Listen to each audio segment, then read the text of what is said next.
fantastic. Fantastic. Beautiful beyond belief. So precious to be able to see that. She showed it to me.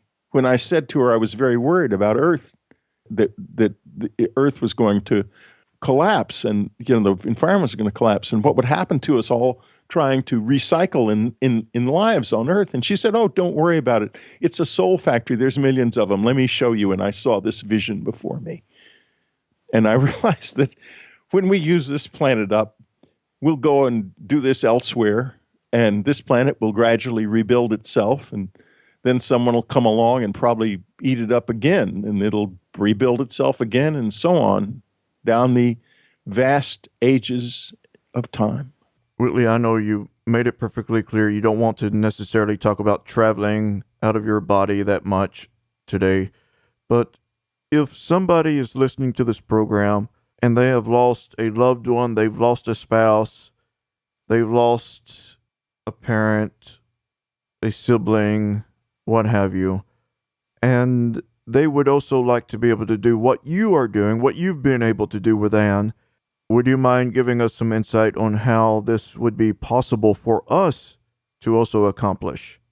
Would you give us a hint or some idea of what we can do to accomplish this? Oh, I don't give them more than a hint. I'll tell them exactly what to do.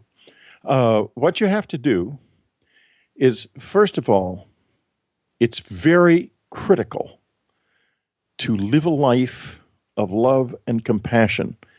If you do not, you're too heavy and you're not going to get this is not going to work. And you have to, all of us make mistakes.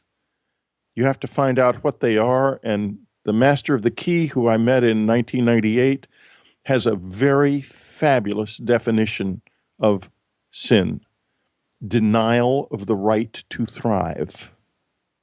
So you have to look back across your life and find out, what have I done that denied others and myself the right to thrive? What have I done in this way, and how have I hurt them? Can I fix it? And if not, then I must ask myself, inside myself, for forgiveness and understanding that no one is perfect. That's one part of it. The next part of it is a simple meditation where you take your attention out of your brain, out of your head, where it is riding along on the tossing and uneasy back of the horse of the mind, of the imagination and thoughts and inner considering and worries, and place it on your body. It's a simple exercise. You start with your left foot and you feel the sensation of your left foot, then your lower leg, upper leg. You concentrate your attention there on that leg until that's all that you have. You're not thinking about anything. You're not thinking about the time. You're not thinking about what happened at the office. You're just concentrating your attention there. And then you go to the right leg, and then the left and right arm, and then you go down to the base of your spine, and you come carefully up your back with your attention, sensing yourself as best you can, even in the areas with few nerve endings in the back. Then your head and face and chest. You let your breathing go on its own. You don't control it in any way, and you stay like this.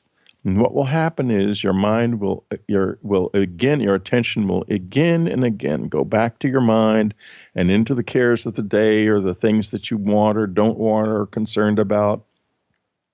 And you'll remember, and then you'll come back to your body, come back with your attention to your body. And when you do this, you will, each time you do it, you strengthen second body, the soul. Sense first body, feed second body. It takes time and it takes patience. And we live in a consumer society. We want results right now. 99.9% of the people who hear this, who try it, will quit after a couple days because then nothing happened. Unfortunately, it's a lifetime. It's a way of living and being that you take with you always. That's how to do it.